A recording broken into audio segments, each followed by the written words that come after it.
mula sa ABS-CBN News Headquarters. Kasama ang inyong sandigan ng katotohanan, Corina Sanchez, Henry Omar Diaz, Aljo Bendijo. Ito ang TV Patrol! Samantala, kumpirmadong may mga sintomas ng SARS ang balikbayan na namatay kaninang madaling araw sa FEU Hospital sa Quezon City. Gayunpaman, tiniyak ng Department of Health sa mga mamamayan na walang dahilan para magpanik. May report si Mariton Pacheco. Alanganin pa ang DOH kung SARS nga ba ang ikinamatay ng babaeng pasyente mula FEU kanina. Pero ituturing na suspect SARS case dahil nakitaan ng mga sintomas tulad ng ubo at hirap sa paghinga. Mayroon din itong history of travel. Kumpirmado ang pulmonya sa x-ray, pero di raw basta-basta masasabing SARS na ito. Actually, marami nga na pwedeng i-consider na mga sakit puwera tong SARS na to. Naka-quarantine na ang medical staff, pamilya at mga nakasama ng pasyente. Isang epidemiological investigation din ang gagawin upang malaman kung posible nga bang na-expose ito sa SARS.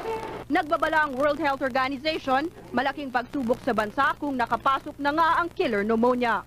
The Philippines being a country not as rich as Singapore, that it will be, if we have many cases, it will be a challenge to the system.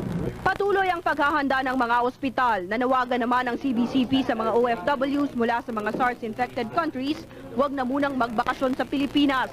Ituring na lang daw sakripisyo sa mahal na araw. You won't go home and infect your own family. Dagdag ng DOH, huwag munang magpanik ang publiko. Layot sa bato tumama, this will be a case, then we will need the full cooperation of the public on this for its containment.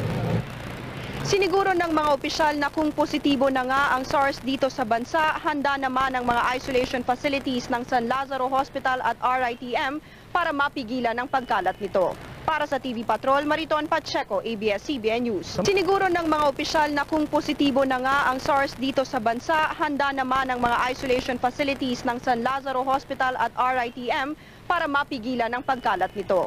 Para sa TV Patrol, Mariton Pacheco, ABS-CBN News. Siniguro ng mga opisyal na kung positibo na nga ang SARS dito sa bansa, handa naman ang mga isolation facilities ng San Lazaro Hospital at RITM para mapigilan ang pagkalat nito. Para sa TV Patrol, Mariton Pacheco,